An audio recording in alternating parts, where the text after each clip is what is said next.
Один роковой удар ножом отправил 40-летнего жителя деревни Парчик Сыктывдинского района за решетку. 12 июля он позвонил в службу спасения 112 и сообщил о гибели своей сожительницы.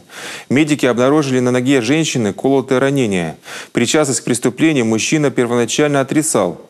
Ничего не пояснял, говорил, что вот она пришла домой после магазина. Он в это время, после этого, заметил, как она пришла, ушел на второй этаж спать. И через некоторое время вернулся, заметил, что она вся в крови.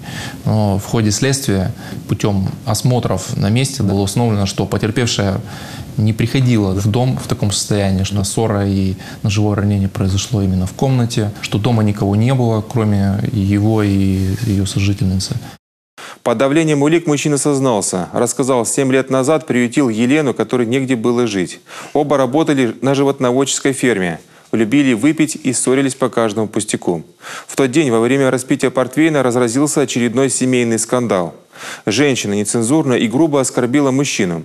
В гневе он схватил нож с табуретки и ударил им в ногу. Попал в бедренную артерию.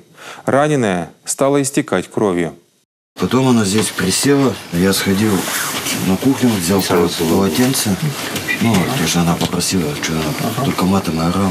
Принес ей полотенце, она на раму это наложила. Сама? Ну, она просто так сделала, а я ей это помог затянуть.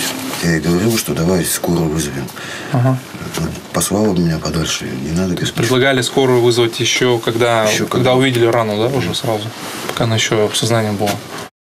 Мужчина взял недопитую бутылку и пошел спать на второй этаж. Когда проснулся, увидел, что сожительница мертва. Вызвал скорую, спрятал нож на кухонном шкафу и придумал версию, которая так его и не спасла.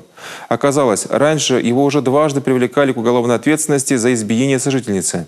Один раз они примирились в суде. Затем ему назначили условный срок. Теперь его должны добавить к основному наказанию, а оно наверняка будет немалым.